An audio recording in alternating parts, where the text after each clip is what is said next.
পরিবেশবিদরা। এ নিয়ে বিস্তারিত জানাতে কর্ণফুলী নদী থেকে যোগ দিচ্ছেন হোসাইন জিয়াদ। জিয়াদ, কর্ণফুলী নদী রক্ষায় কি কি দাবি জানিয়েছেন পরিবেশবিদরা, জানাবেন।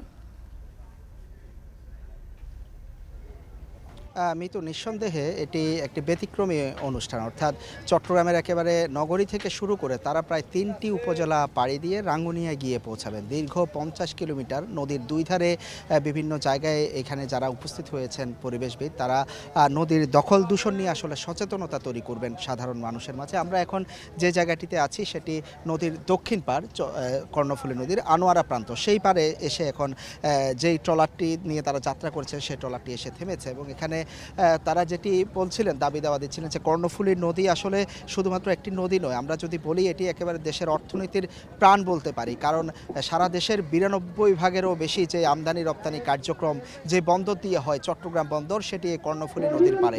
এই নদীর কিন্তু হাজার বছরের ঐতিহ্য রয়েছে। এই নদীকে ঘিরে চট্টগ্রামের পরিচয় আছে, ইতিহাস ঐতিহ্যের একটি দীর্ঘ সম্মিলন।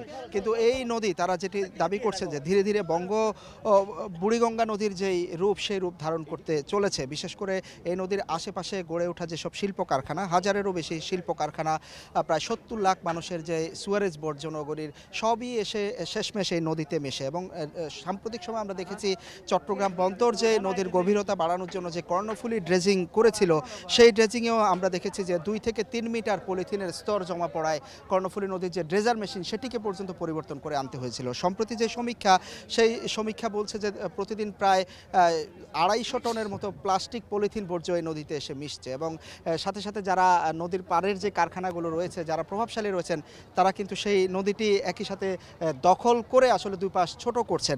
এসবের বিরুদ্ধে আসলে দাবি জানাচ্ছেন। তারা বলছেন যারা কারখানা মালিক, যারা বড় শিল্পপতি, যারা এখানে নদীটিকে ঘিরে তারা বাণিজ্য করছেন, তারা আসলে কি ভূমিকা পালন করছে এই কর্ণফুলীকে রক্ষায়, সেটি তারা দাবি করছেন। একই সাথে বলি যে বিনি সুতোর মালা এই অনুষ্ঠানটি, তারা সাংস্কৃতিক অনুষ্ঠান রয়েছে ব্যতিক্রমী, এবং এই পাহাড়ি আদিবাসী যে ক্ষুদ্র নৃগোষ্ঠীর যে নৃত্য, সেই নৃত্য পরিবেশন, এখানকার কর্ণফুলী নদীকে ঘিরে যে সাংস্কৃতিক ঐতিহ্য, সেটিও তারা আসলে একই সাথে তুলে ধরছেন।